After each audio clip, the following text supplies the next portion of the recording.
My self doctor Sushma Jain, associate professor chemistry, government Dungar college Bikaner. आज मैं MSc final chemistry के 8th ए paper की unit 4 का टॉपिक डिसकनेक्शन अप्रोच में use of acetylene in organic synthesis के बारे में बताऊंगी। पिछले टर्न पर भी मैंने इसी टॉपिक के बारे में बताया था। इस टॉपिक के अंतर्गत लास्ट टर्न पर मैंने आपको डिफॉर्मिंग सर्फेक्टेंट सरफाइनॉल व सिस ब्यूटीन डायोल की रिट्रोसिंथेसिस और सिंथेसिस के बारे में बताया था कि हम एसिटिलीन को यूज करके सरफाइनॉल और सिस ब्यूटीन डायोल को कैसे सिंथेसाइज कर सकते हैं। आज मैं परफ्यूमरी कंस्टिट्यूएंट सिस जस्मोन का कंस्टिट्यूएंट ब्रोमाइड की रिट्रोसिंथेसिस और उसकी सिंथेसिस के बारे में बताऊंगी कि जो सिस जस्मोन है उसका जो ब्रोमाइड कॉन्स्टिट्यूएंट है इसको हम किस तरह से सिंथेसाइज कर सकते हैं। यहाँ पर ये ब्रोमाइड कॉन्स्टिट्यूएंट है, इसका हम FgI सब्स्टिट्यूशन करके इस तरह का कंपाउंड बना लेते हैं जिसमें Br के स्थान पर यहाँ पर ये हाइड्रोक्सिल ग्रुप आ जाता है FgI के दौरान।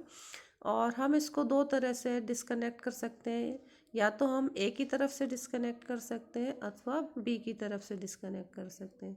यदि हम A की तरफ से डिस्कनेक्ट करते हैं तो हमें दो सिंथोन प्राप्त होंगे, एक ये इथाइल केटायन प्राप्त होगा और एक ये एनायन प्राप्त होगा।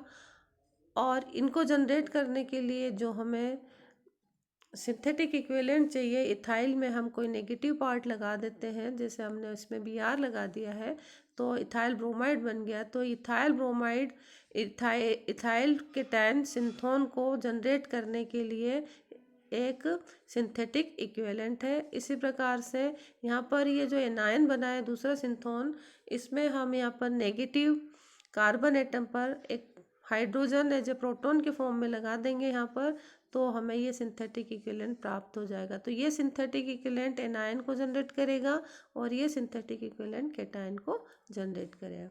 इसी तरह से हम ये जो हमने FgI करके जो कंपाउंड बनाया है इसको हम B की तरफ से भी डिस्कनेक्ट कर सकते हैं। अगर हम B की तरफ से डिस्कनेक्ट करते हैं तो हमको दो सिंथोन मिलेंगे, एक तो एनायन ऑफ एसिटिलीन मिलेगा यहाँ पर और साथ ही यहाँ पर ये मिलेगा CH2+OH, एक केटायन मिलेगा सिंथोन। इसको जनरेट करने के लिए हम एक एल्डिहाइड को यूज करेंगे, फॉर्मेल्डिहाइड से इस तरह का केटायन प्राप्त हो जाता है, सिंथोन प्राप्त हो जाता है।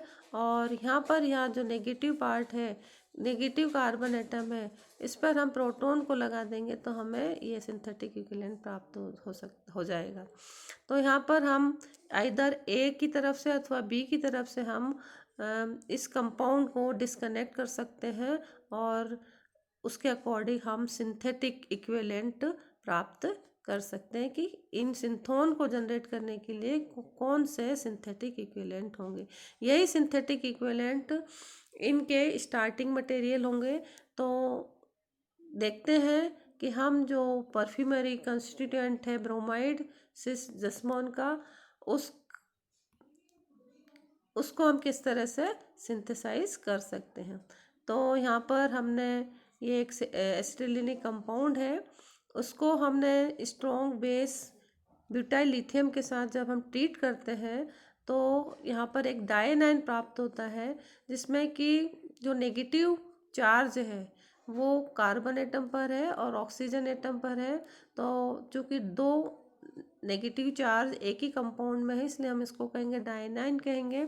इसकी जब हम रिएक्शन इथाइल ब्रोमाइड्स के साथ करते हैं तो इथाइल ब्रोमाइड के साथ रिएक्शन करने से ये जो एथिल ग्रुप है वो यहाँ पर इस C- कार्बन एटम पर आकर जुड़ जाता है और हमें ये कंपाउंड प्राप्त होता है। इसका जब हम प्रोटोनेशन करते हैं तो O- पर प्रोटॉन आकर ऐड हो जाता है और हमें ये हाइड्रोक्सिल कंपाउंड प्राप्त हो जाता है, एसिटिलिक हाइड्रोक्सिल कंपाउंड है ये।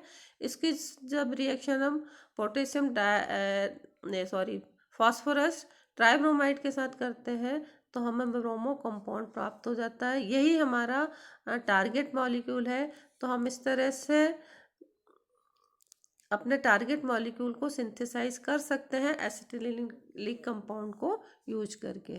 यहाँ पर जब हमें डायनाइन प्राप्त होता है ये, तो इसकी रिएक्शन जब हम इथाइल ब्रोमाइड के साथ करते हैं तो यहाँ पर जो इथाइल ग्रुप है वो यहाँ पर भी ऐड हो सकता था और यहाँ पर भी ऐड हो सकता था, लेकिन ये कार्बन वाले नेगेटिव चार्ज पर आकर ऐड हुआ है, इस पर ऑक्सी एनायन पर आकर ऐड नहीं हुआ है, कार्बन आयन पर ऐड हुआ है।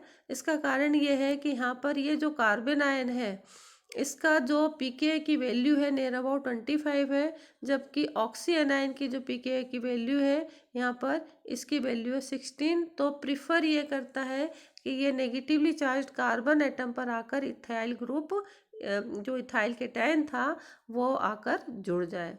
तो यहाँ पर हमें इस जब हम एसिटिलीन कंपाउंड इस तरह का यूज करते हैं तो हमें अल्कोहल के प्रोटेक्शन की आवश्यकता नहीं पड़ती है और हम आसानी से अपना टारगेट मॉलिक्यूल प्राप्त कर सकते हैं। एसिटिलीन का यूज हम डाइन सिंथेसिस में भी कर सकते हैं और इस तरह की डाइन प्राप्त कर सकते हैं जिसमें कि एक जो डबल बॉन्ड है वो रिंग के बाहर है और एक डबल बॉन्ड रिंग के अंदर है।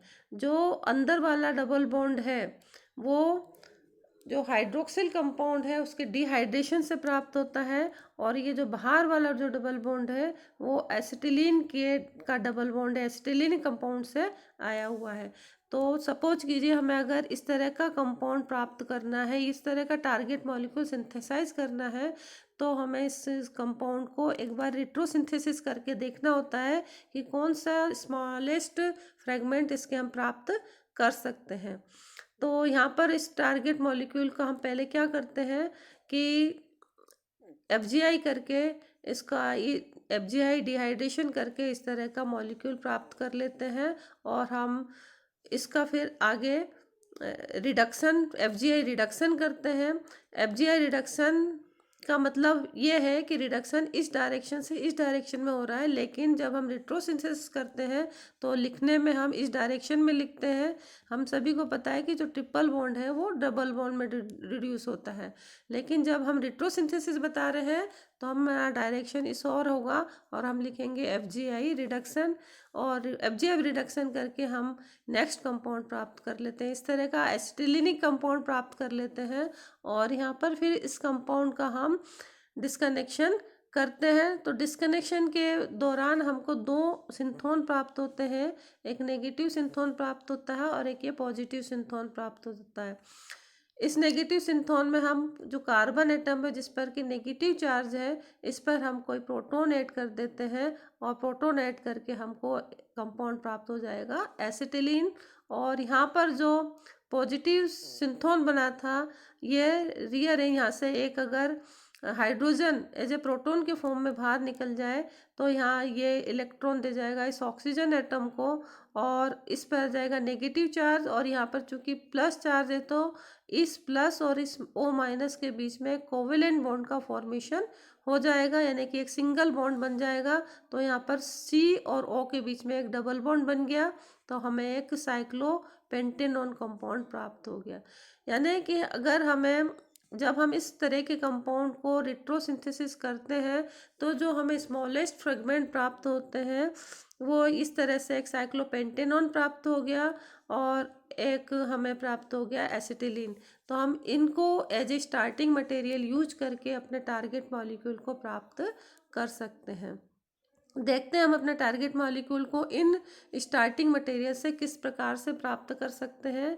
यहाँ पर साइक्लोपेंटेनॉन की रिएक्शन जब एसिटिलीन के साथ in presence of sodamide in liquid ammonia करते हैं तो हमें इस तरह का एक इंटरमीडिएट कंपाउंड प्राप्त होता है।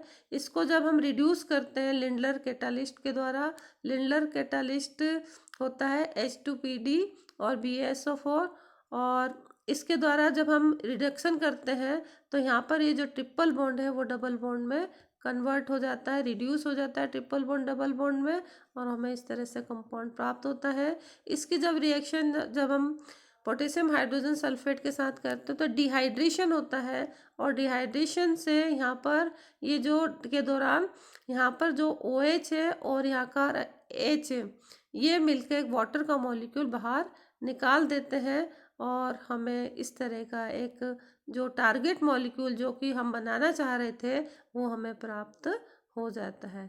तो यहाँ पर सिंथेसिस के दौरान भी हमने ये देखा कि जो बाहर वाला डबल बॉन्ड है वो आया है जो एसिटिलीन से, और जो अंदर वाला डबल बॉन्ड है वो डिहाइड्रेशन से आया, डिहाइड्रेशन ऑफ अल्कोहल के यहाँ पे जो OH ग्रुप था उसके डिहाइड्रेशन के द्वारा आया अंदर का डबल बॉन्ड। तो इस तरह से हमको डाइन्स का फॉर्मेशन हम बता सकते हैं। एसिटिलीनिक कंपाउंड को हम हाइड्रेशन करके हम उससे और नए कंपाउंड को प्राप्त कर सकते हैं। ट्रिपल बॉन्ड का जो हाइड्रेशन है वो हम मरकरी सेकेंड कैटालिस्ट के द्वारा करते हैं और उससे जो हमें केटायन प्राप्त होता है वो प्राप्त होता है विनाइल केटायन, जो कि मोर स्टेबल होता है। टर्मिनल एसिटिलीन के हाइड्रेशन से जो कंपाउंड प्राप्त होगा वो प्राप्त होगा मिथाइल कीटोन प्राप्त होगा। टर्मिनल एसिटिलीन का जो हाइड्रेशन है वो हम मरकरी सेकेंड कैटालिस्ट की उपस्थिति में करते हैं और इसमें जो प्रोसीजर एम्प्लॉय की जाती है वो इस प्रोसीजर के द्वारा फाइनली मिथाइल कीटोन हमें प्राप्त हो जाता है। हम इस एसिटिलीन को यूज करके किस प्रकार से हम टारगेट मॉलिक्यूल परफ्यूम को सिंथेसाइज कर सकते हैं, इसके लिए हमें टारगेट मॉलिक्यूल कार्नेशन परफ्यूम को डिस्कनेक्ट करके देखना होगा और स्मॉलेस्ट फ्रेगमेंट प्राप्त करने होंगे। तो यहाँ पर रेट्रोसिंथेसिस करने के लिए सबसे पहले हम FGI करते हैं और FGI हाइड्रेशन के द्वारा इस टारगेट मॉलिक्यूल को हम इसमें कन्वर्ट कर लेते हैं। अब हम इसको डिस्कनेक्ट करते हैं तो डिस्कनेक्शन के द्वारा हमें दो फ्रेगमेंट प्राप्त होंगे, एक पॉजिटिव सिंथोन और दूसरा नेगेटिव सिंथोन। नेगेटिव सिंथोन जो प्राप्त होगा वो एनायन ऑफ एसिटिलीन होगा और जो पॉजिटिव सिंथोन प्राप्त होगा वो एल्काइल कैटायन प्राप्त होगा। एल्काइल कैटायन में हम कोई नेगेटिव पार्ट जैसे कि Br जोड़ देंगे तो हमें सिंथेटिक इक्विवेलेंट ये प्राप्त हो जाएगा, और जो नेगेटिव सिंथोन प्राप्त हुआ था जो कि एसिटिलीन एनायन था उसमें हमने प्रोटॉन जोड़ दिया तो हमें ये सिंथेटिक इक्विवेलेंट प्राप्त हो गया, यानी कि हमें दो सिंथेटिक इक्विवेलेंट प्राप्त हो जाएंगे। इन दोनों से स्टार्ट करके हम अपने टारगेट मॉलिक्यूल कार्नेशन परफ्यूम को प्राप्त कर सकते हैं। देखते हैं किस प्रकार से हम सिंथेसिस कर सकते हैं टारगेट मॉलिक्यूल के। सिंथेसिस के लिए जो स्टार्टिंग मटेरियल है हमने लिया है यहाँ पर एसिटिलीन, और एसिटिलीन की रिएक्शन हम करते हैं सोडामाइड इन लिक्विड अमोनिया। तो यहाँ का जो हाइड्रोजन है वो रिमूव हो जाएगा स्ट्रॉन्ग बेस की उपस्थिति में और हमें प्राप्त होगा एक एनायन ऑफ एसिटिलीन। और इस एनायन ऑफ एसिटिलीन की रिएक्शन जब हम इस एल्काइल ब्रोमाइड के साथ करते हैं तो हमें इस तरह का एक एसिटिलीनिक कंपाउंड प्राप्त होगा। इसको जब हम हाइड्रोलाइज करेंगे मरकरी कैटालिस्ट की उपस्थिति में, इसका जब हाइड्रेशन करेंगे तो हमें ये एल्काइल कीटोन प्राप्त हो जाएगा। तो इस प्रकार से हम एसिटिलीन को यूज करके एल्काइल कीटोन का फॉर्मेशन कर सकते हैं।